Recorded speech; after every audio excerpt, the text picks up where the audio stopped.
Greetings, everyone. This is James Holmes Jr. from the Black Lion Foundation, and things just keep getting better and better and better. I have a couple of our young entrepreneurs here today with me, Jerry Evans and Michael Holmes, and personally, I find this a treat because this is my pride and joy right here, because when these guys do well, it makes me feel good. And you guys that follow me, you know my goal is to launch 60 a year of these young lions out here doing for self, literally doing for self. So anyway, let's start it off with Jerry. Jerry, I know that you deal in some real estate and things like that. First of all, can you introduce yourself and then let us know a little bit about your business? Yeah, for sure. So, my name is Jerry Evans. I'm 26. The second oldest of seven siblings. I bought my first property actually when I was 21. And then a couple of years ago, I bought my second property. Real estate has always been something that's kind of always interested me, and right out of high school, I had an idea of what I wanted to do. Very cool. Appreciate it, Jerry. What's the name of your company, Jerry? So right now, my company is Visionary Rental Properties, LLC.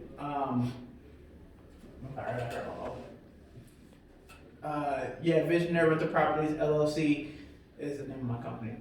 All right, cool. So, to my right, your left, is Michael Holmes. If the name sounds familiar, because it is. Because he is. It's the next generation, all right? It's the next generation. So each one teach one. I'm not even going to ask for your apologies, all right? Because I'm so proud of this young man, of where he's going. And I know for a fact nothing but big things going for him. The name of his company is Rude Boy. Mike, you want to tell us a little bit about your company? Sure. Thank you. Michael J. Holmes. As you can see, it's Rude Boy Catering and Rubs. I just came up with the idea of I enjoy being my own boss. It's like I enjoy being able, if I get upset about something, it won't affect nobody but myself if I get mad about it. So one day it's just, I was raised in the kitchen. And so I just created my own spices, blend of spices, which I came up with my own take on a jerk seasoning rub. And then that just ventured out into creating shirts, stickers and stuff like that. But my main focus is just, like you said, teach one, reach one. And that's what I want to use Rude Boy Catering Rubs as a platform to be a voice for the voiceless. I know you do some tasty cooking too, Michael. I hope so, man. Tell them what type of food do you cook? I guess you could call it a Caribbean soul food fusion. You think of jerk chicken tacos, but use, fry bread, if anybody knows what I mean, and Native American fry bread. When I make my oxtails, coconut beans and rice. It's all authentic. It's all from it's from Earth. From Mother Earth. That's the way I was raised. Is self-sustainability. I don't need to go out into, I guess they say, corporate America and do it. I can do it right from my backyard.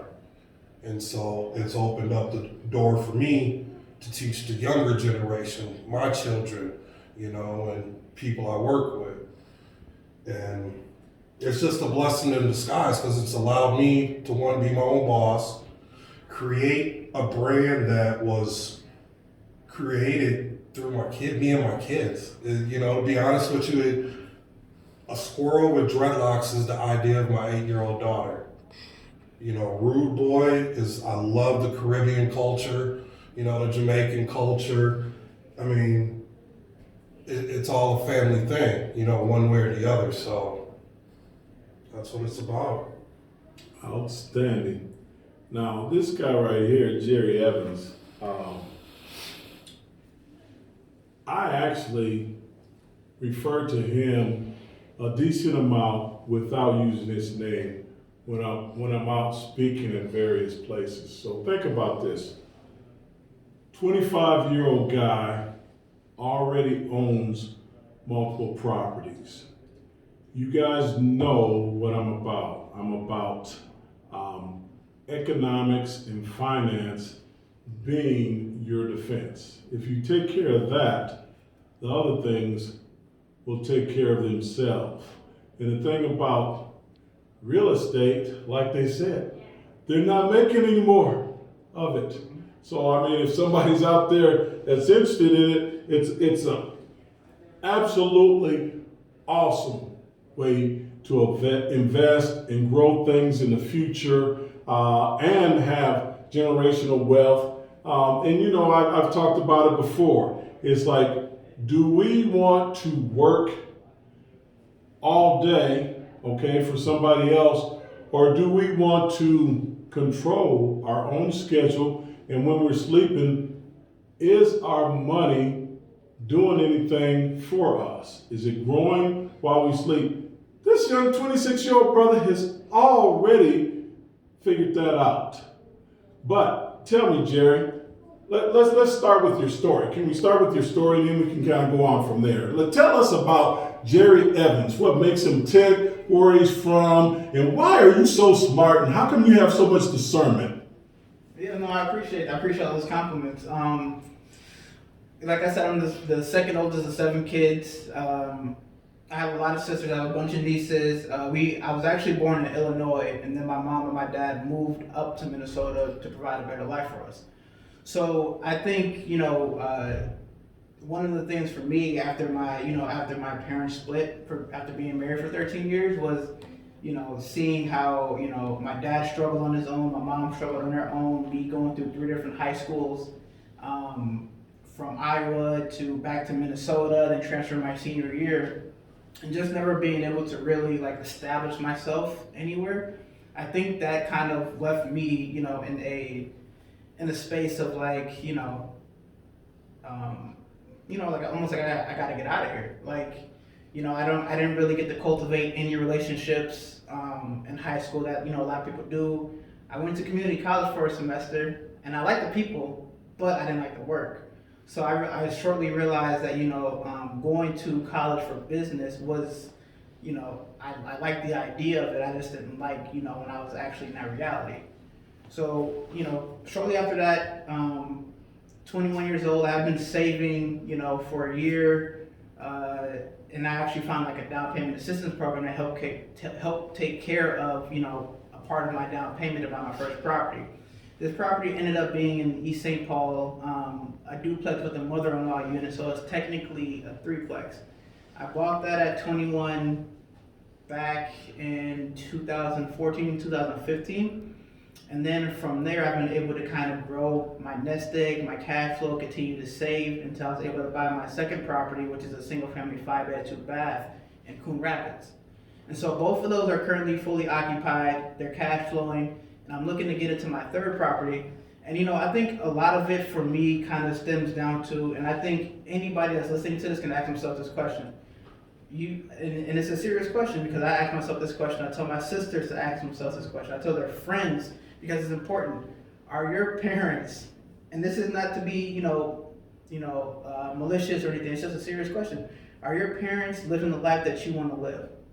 Because if they're not, then you have to do something different, right? If something's going to change, it's going to start with you, and I truly believe that. So kind of with that, with that philosophy, with that mindset, I'm hoping to be the breaker of that generational curse, as they say. And I truly believe, the path that I'm on, not just for real estate, but other things I have going on the side, I'll definitely be able to kind of break that chain and, hone in my family to real generational wealth, to real financial literacy, to real independence. So that's always been my goal. years old. We need about 100,000 Jerry Evans out there. We're going to talk about somebody that I know had some influence on you, Michael. And her name is Leela Jones. She had a lot of influence on me too. But Leela Jones is my grandmother and Michael's great-grandmother. So some of you guys that follow me, you know I get down in the kitchen some. And it's so interesting that when me and my wife first got married, she would talk about how, yeah, she'll make sure, you know, that we eat and all that type of stuff. And she said straight up, she said she doesn't like cooking. And I said, it's not a problem. I got you. And if she was here right now, she would tell you. And the thing about it is not that she can't cook. She can cook just fine. She can hold her own just fine. It's just that to her, it's more like a chore. You know, like most of us think, okay, we got to clean up.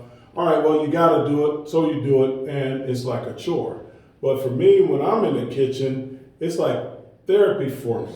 And I know my grandmother had something to do with that. I mean, because when I'm in the kitchen, I'm literally, you don't want a camera on me because it could be kind of embarrassing because I'm singing and dancing and all that stuff, and I'm just having a good time. And just one of the main things that I got from her is I learned to be versatile, okay? Literally, just by being at her hip, okay, her apron or whatever you want to call it, I learned how to look in the refrigerator or the cabinet and see what we're working with and whip up something pretty cool. I hope it don't seem like it's bragging, but I think I can back it up. But I'll tell you something else. I know Michael was influenced by her. I'm tough, okay?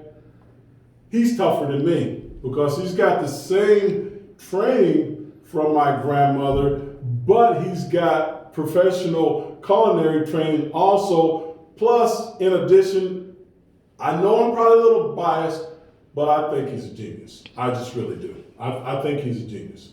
Go ahead, Michael. You want to talk about that at all? Yeah, man. I will.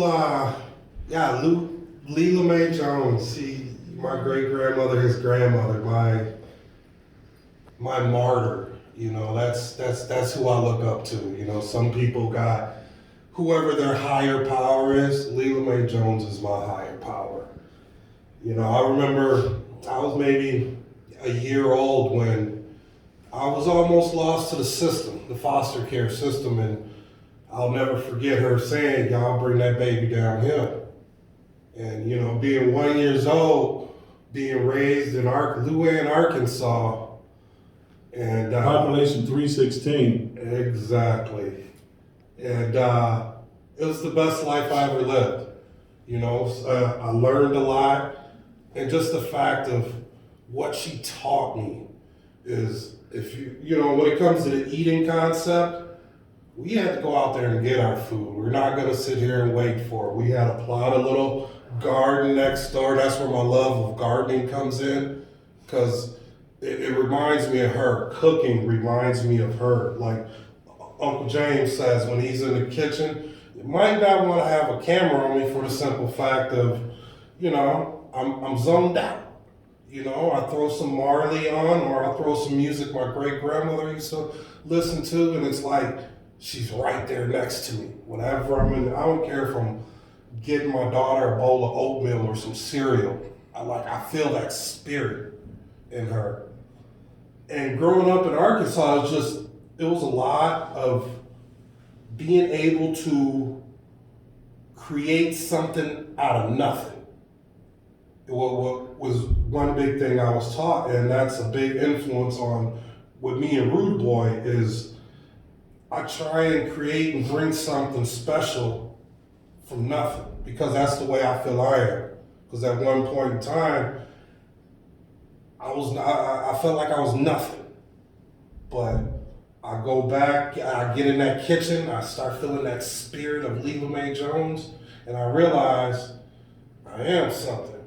You know what I mean? And just having that knowledge has opened me up to being able to, one big thing, leaving my great grandmother, I call her Muddy, always taught me was when I'm in a position to give back, I better do it.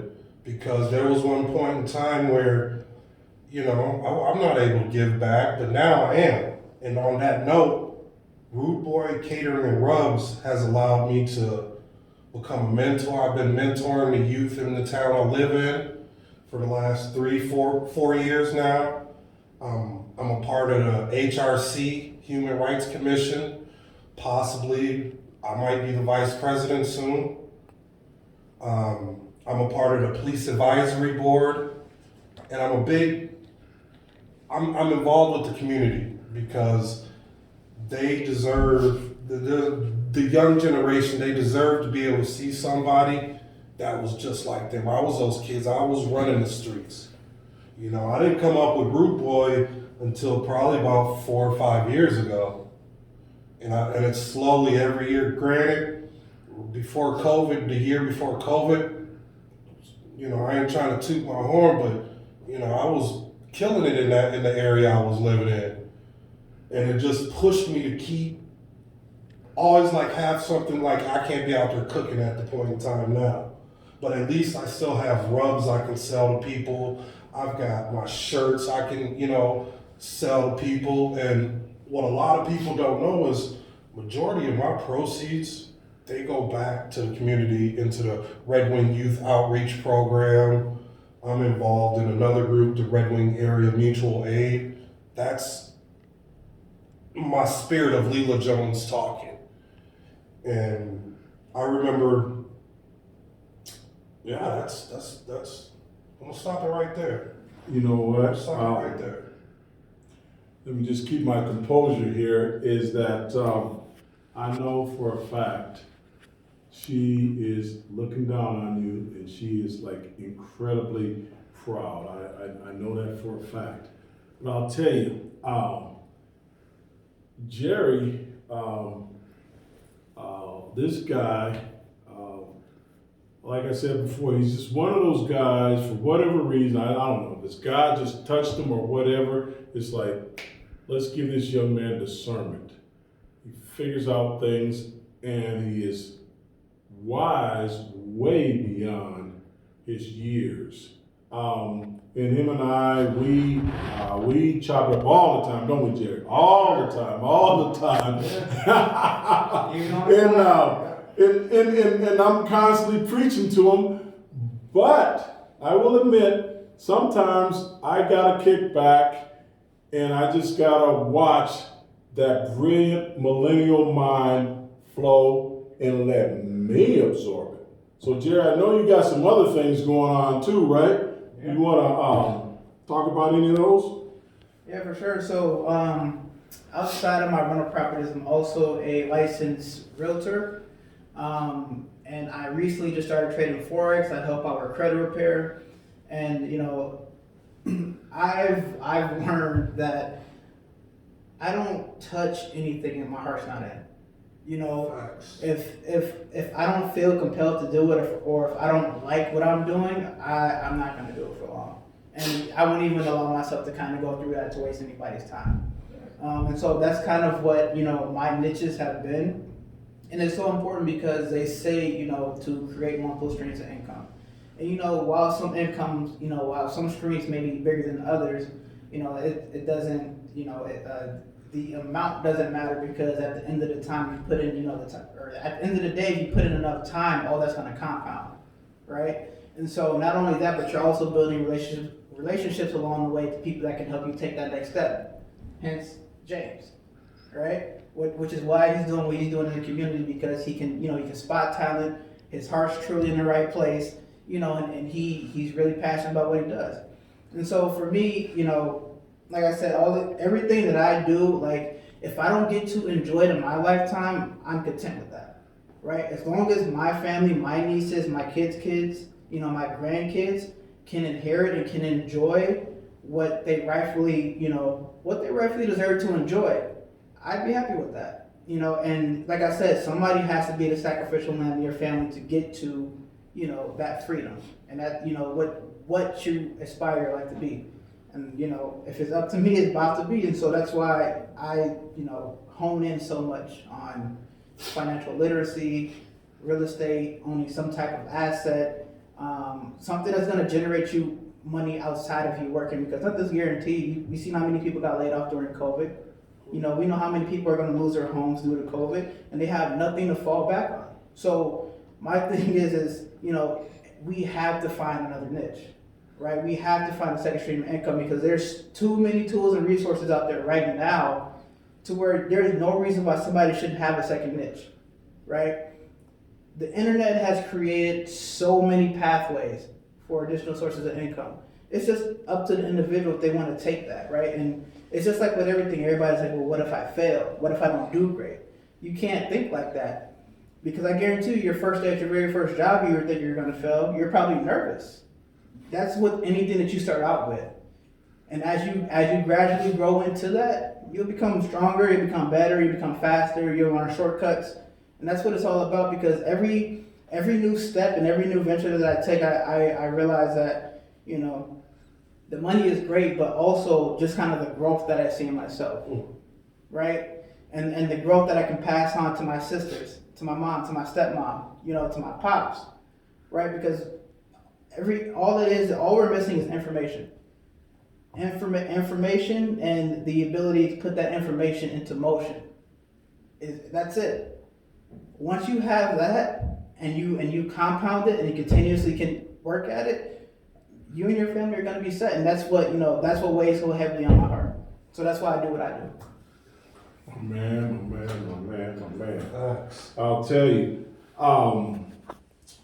something that I refer to from time to time, and I believe I coined it, so I probably need to figure out a way to trademark this, is that so often our people as a group are like a tethered elephant. Tethered elephant. I'll explain. If you ever go to a circus, you'll see they'll have this big, grown, mighty elephant. And there will be a little pole, maybe this high. And then there'll be a cord tied from that pole to one of the elephant's legs. And that elephant literally the whole time stays right there with that cord on his leg in that area. The tether. It's a tethered elephant. And logically, wouldn't you think, how would a big mighty elephant not know that it can just go wherever it wants to go unencumbered? This is the reason why. The reason why is when that elephant was a baby, they tethered that elephant to that pole, and he was young. He did not have the strength and the power to pull away from that pole. So when that elephant got older, even though he was bigger and he was stronger, he still was unaware that he couldn't pull away from that. And so often, that's the way we are.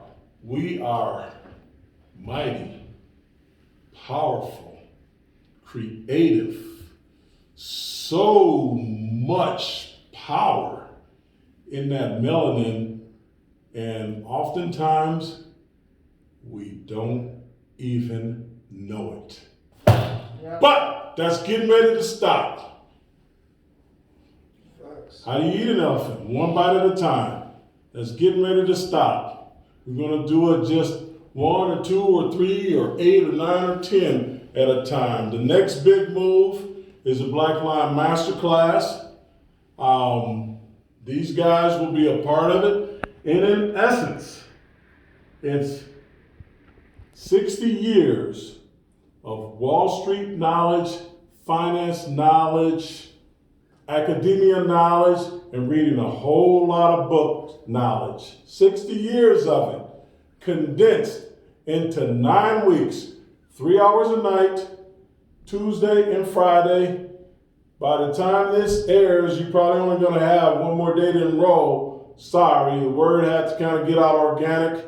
It never was meant to be spread wide out, because this first 9 weeks is a prototype. I'm keeping them close to me on purpose because I want them to see how I design it, how I write the curriculum, how I develop it, how I lay it out, and how we do the syllabus and everything else involved, what we teach and how we teach, and how we assure that it's being absorbed and that is being practiced.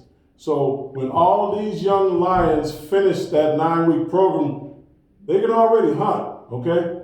Y'all can see both of these guys can go get it right now, okay? 9 weeks from now, woo, man, trust me on that. They're gonna be real dangerous. Real dangerous. You say, man, James, you popping off like you got a lot of confidence. All right, when you put the work in, you're going to be more confident. I put the work in. I'm off the plantation, okay? I retired from the corporate plantation a year and a half ago, all right? So now I'm free to speak truth to word, okay? Thoughts become things, okay? My little lion's going to be big, powerful lions. Now, we talk about economic disparity and closing that gap. I can't go out there, honestly, realistically, and grab every person in North Minneapolis and get them to come along. It's like Malcolm X said, is that the tree can have fruit and the fruit are similar, okay? Some of those fruit will fall off the tree and it's a hard impact. And they get bruised up. And then they're rolling further away from the tree and they're getting more bruised up.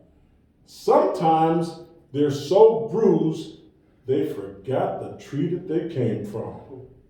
So some of those we're not going to be able to reach. We don't worry about that because I enjoy pouring into the sponges, okay? So we're going to pour into the sponges, and those sponges are going to go out there and they're going to continue to create generational wealth. They're going to continue to do that, and then it'll spread from there, like we talked about earlier. Each one teach one and things like that. And that's why I like for you guys to see our guys, because you can see it's real, and you know I'm always popping off talking about how sharp they are. You see it for yourself. And then eventually our young guys, they're going to see, hey, Jerry Evans, he kind of looks like me. Michael Holmes, he kind of looks like me. Wasn't he? Wasn't he in juvie? Something like that? Before, didn't I hear something about that? And he's banging like he is now?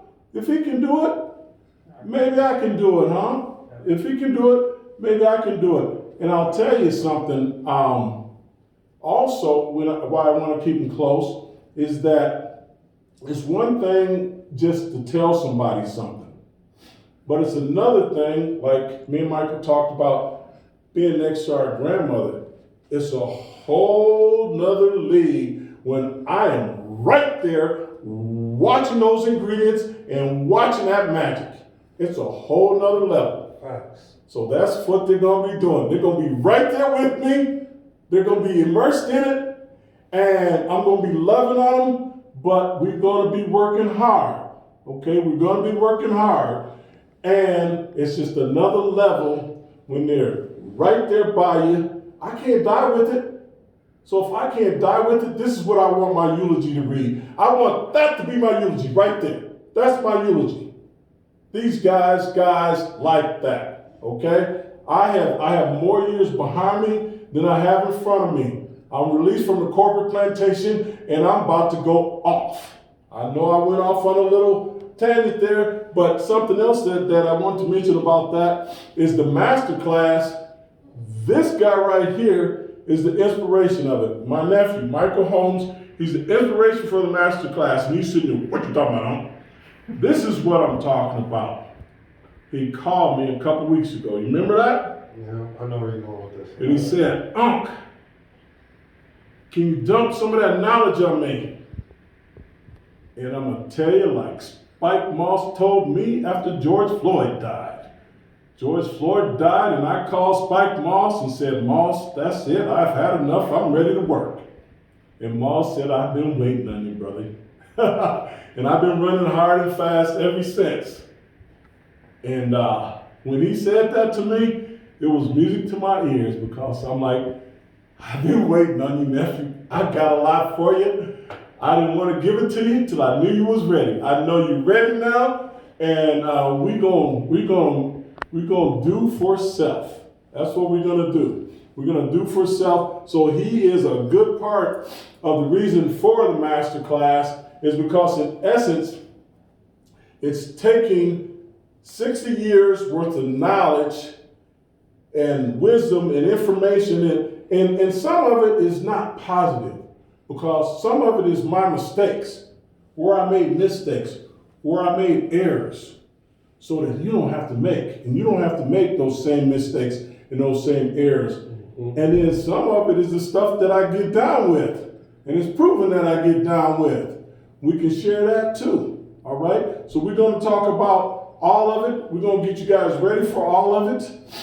Even the investment stuff. Y'all can see my man Jerry is already popping, but I got a lot more for you. And we getting him ready too. There's a total of 17 sessions. There was originally only going to be one on investments. I had to do it 3 because our community out there, they need that. They need to know what to do with their money and how to do it with confidence, because no one else really shares that with them at all. So really, we're kind of trying to get close to wrapping it up. Jerry, give us something to chew on, man. I don't care what it is. Well, I just want to thank James the opportunity for, allowing me to kind of introduce myself to the community. I guess if, to sum everything up, I look at it, look at everything like, who are you listening to? Are you listening to somebody, that you aspire to be where they are, or, that you aspire to have what they have? Or are you listening to, somebody that's in the same position as you, that's older, or, doesn't have what you want out of life? Because that's what's going to separate, you from the crowd. And going back to me going to 3 different high schools, kind of feeling like an outcast a little bit, because like I said, I didn't really get to cultivate any real, deep meaning relationships in high school. And it's a reward within itself, because I feel like I found my path, I'm in my lane, right? And sometimes it takes people, a little bit longer to kind of find that path, but again, it's all going to boil down to who you listen to. Michael, big things popping, big things popping. What you got for us? Man, first off, I'm gonna piggyback off what Jerry said. Thank you. You created this platform for us to be able to create a platform for somebody else. So I'm gonna start off with that. God, I want to give a shout out to I'm with the HRC, Human Rights Commission, the Police Advisory Boards. A lot of work to do with that, but it's opened up my mind. Rude Boy has allowed me to open up and expand my mind to other avenues in this world, not just the kitchen, not just cooking. There's more to it. The police, Red Wing Area Mutual Aid, this Saturday, we're actually doing a chili feed free. All the people got to do is just call, and you're gonna get a thing of chili. We're making up four different kinds of chili: brisket, veggie, chicken, and turkey. And we're just it's free, because all we want to do is just give. I just want to give back. One big thing Muddy always taught my great grandmother. Call it what you call it. Muddy, do unto others as you would want them to do unto you. And I'm to a point in my life where my kids are old enough, they're soaking up knowledge so quick. So now it's time to be that influence with them the way Unc's been with me. he's not just been my uncle. This man has been my best friend. He's been like a dad. This man saved my life. Now it's time for me to pay it back. And so and Rude Boy has done it for me. It's opened up doors for me to be able to open up doors for people who never thought a door would open for them. So thank you, and I appreciate that. Thank you guys. Thank you guys. And so really, these are just a couple of our young entrepreneurs. We're going to try to, introduce, a couple every 2-3 weeks to you guys, because everybody's on different schedules. So if we can introduce a couple to you every 2-3 weeks, you guys can really see what we got going on here in Minnesota. And also with that, I'm just grateful. I talk. My wife goes, "You really talk a lot." Well, I talk when I'm working. Okay, I talk when I'm working. When I'm not working, I don't talk as much. But the point I was getting to is these guys right here, they're only scratching the surface. This is something you can write this down. Write this down. What's the day? Just write this down. It's the middle of January, basically, not even quite the end of January yet. Okay, in 2021. Okay, in the next 6 years. So we're talking about 2027. By 2027, write this down. Michael Holmes, Jerry Evans will both be millionaires on paper. Write it down. Michael Holmes, Jerry Evans will both be millionaires on paper.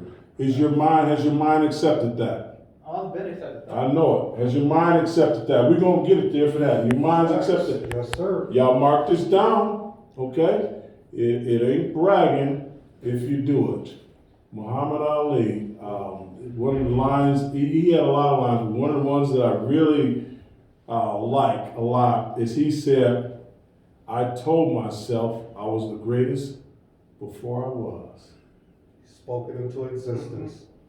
And so with that, thank you, young, powerful gentlemen. I appreciate you guys taking the time to share with others, because if you can't see it, it's hard to be it. Okay? And with that, we will see you guys on the other side. All right? Have a good evening.